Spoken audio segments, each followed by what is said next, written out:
What's going on, guys? Ted from Immersion here, and it's time for your Kickstarter Spotlight. This week, I have for you the Dungeon Builder Isometric Map Maker. This is a really cool program that I thought I backed already, but I guess I didn't.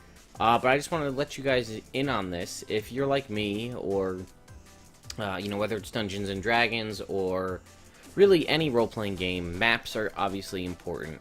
And this is a full program isometric map maker. You can see map maker, rather. It's Windows, Linux, and Mac compatible.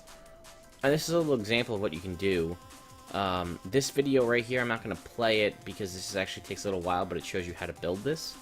What I'm going to do is I'm going to mute this, and I'm going to fast forward to the part where they actually show you building it. So let's skip ahead a little bit.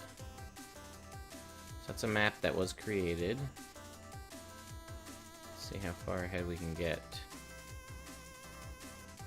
It'll actually show you maps kind of being built in real time.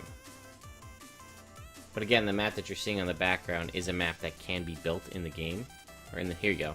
So this is sped up, but you can see right here, building, taking from, let's add, drawers, let's add wardrobes, let's add a fireplace, things like that. It's really cool. I mean, anything that lets you do that, and it reminds me a lot of, like, RPG Maker style games, but designed specifically for maps. And again,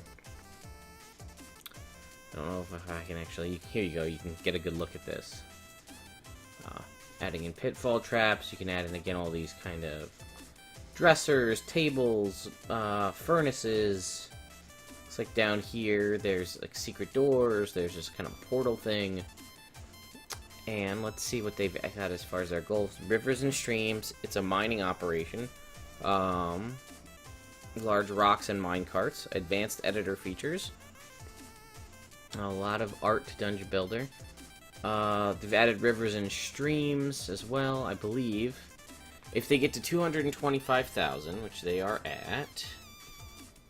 Oh, wait. I'm sorry. That's 225,000... I'm not sure the currency. 34,000 US.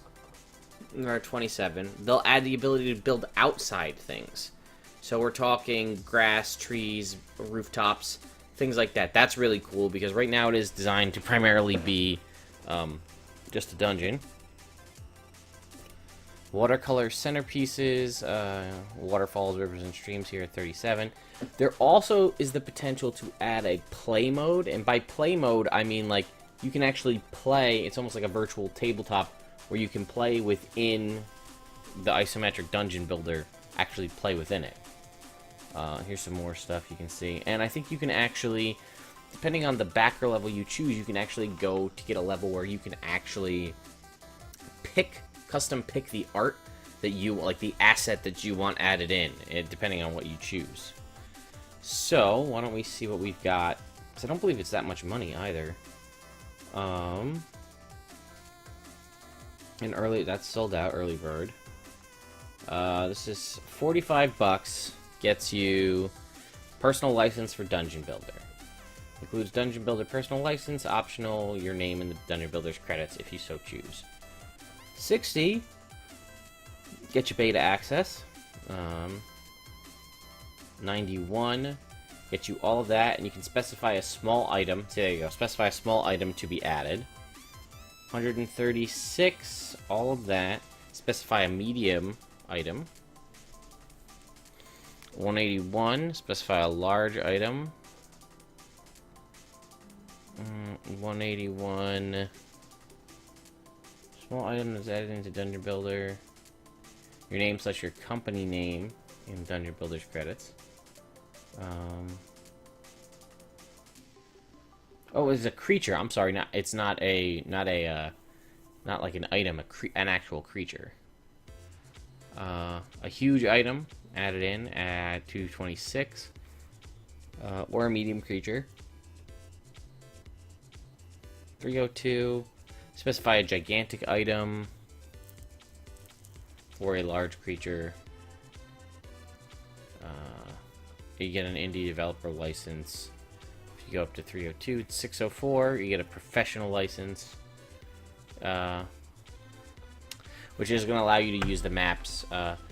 Pro Builder, at this level, you get a professional license, which allows you to use maps made professionally. And then the indie is allowed, including in published material. It's just basically if you want to use, because technically they own the assets to the maps you make. If you're going to publish, use this to create and publish, let's say, your own personal modules for profit. So that's how that works. But I'm sorry, guys. It's been a long day.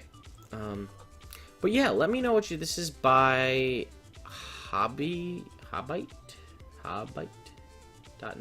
I'll have the link to both this Kickstarter and their website in the description below. Let me know what you think. Do you think this is worth it? Do you guys... will this help you build maps? Will you even be interested in this?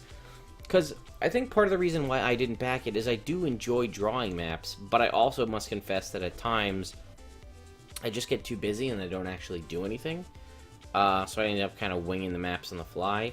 So perhaps an actual dungeon builder, and I mean, maybe you're hoping that they get the outside stuff, but maybe you don't really deal with dungeons that much. Maybe once a campaign you throw a dungeon in, so this doesn't really help you that much. But if it was, say, like an outdoor map builder to build a city, or, you know, a large sweeping landscape, maybe that'd be more your style. I mean, and again, if this goes well, they have blown past more than doubled what they were asking for, so there is the potential that if they don't get it in this Kickstarter, they might maybe do a map or a town or something like that kind of builder in the future, which I wouldn't be surprised. A lot of these guys that do successful on Kickstarter go ahead and move on to build similar things, but like to improve their suite of things down the road. But let me know what you guys think. Is this worth it? Do you I mean, maybe if you're just like a guy who loves, or a gal, you know, you're a DM who loves to just do dungeon crawls over and over and over, and that's your campaign, is just dungeon after dungeon after dungeon, this might be right up your alley. I am contemplating getting, it's not that much money. I mean, $45 for a program that you can essentially use more or less endlessly. I don't really see the downside to having it. I mean, I can always have it and not use it, or have it and you know, give it to a friend if I'm done with it, that kind of a thing. But let me know what you guys think. Is this worth it? $45 it's a hefty investment. That's the price of a video game. Most consoles and things nowadays. So that's a fairly sizable investment. But let me know what you guys think. Anyway, guys, I'll see you next time.